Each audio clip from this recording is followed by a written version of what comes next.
With Russell, you won 11 championships in 13 years. Suppose the surrounding cast was exactly the same, and Wilt was in Russell's place. How many would you have won?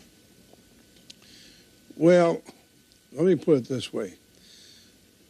At about the time that occurred, Chamberlain was already spoiled. See, he lived in New York. He played in Philly. He used to meet the team. He practiced when he wanted. There were like two sets of standards. One day he felt like passing, next day he felt like shooting. He ran the thing as he wanted to run. He was not an integral part of a team concept. This doesn't take away from his ability, but it takes away from his ability to win. Where Russell, there was no two sets of standards. I mean, I'd ball him out just like I'd ball anybody out. Because he was a man, and then he knew all he wanted to do was win. When Russell blocked a shot, and he made it an art, we'd get the ball 90% of the time because he'd tip it underneath the ball. Up in the air, we'd get it. Where Chamberlain would electrify the crowd by slapping it out of bounds. Well, what good is that? We'd get the ball back.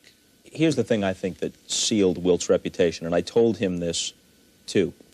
And I like Wilt. And a lot of people say Wilt's an easier guy to get along with than Russell, which is a separate issue. I like Wilt.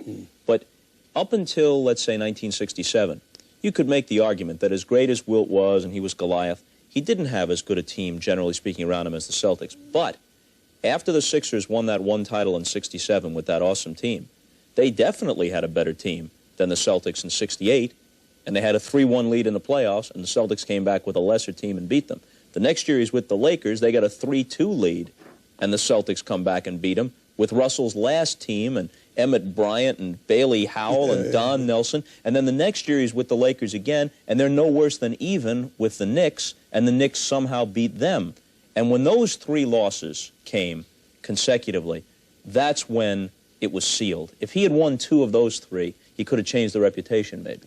You got a point, but it all boils down. It's just like if you're in business, you got a bottom line. Did you win or did you lose? But he was so concerned about his individual stats. I've said it before, and I'll say it again. Whether it was a clutch game, a playoff game, or whatever. You know the game in L.A., that game when Van Bredikov wouldn't put him back in because he was lousy. Russell was eating him up. 7th game in '69. That's right. So now Wilt says it's because Van Bredikov didn't like him and he wanted to prove he could win the championship without him, so he kept him on the bench at the end. The game was over. We were way, way ahead. They put in Mel Counts. Mel Counts put in 4 shots in a row, brought him back to contention, and then Wilt all of a sudden wanted to come back in to be the hero. And Van Bredikov decided to go with what got him there. Heck, we were like 12, 14 points ahead with 4 minutes to go or something like that.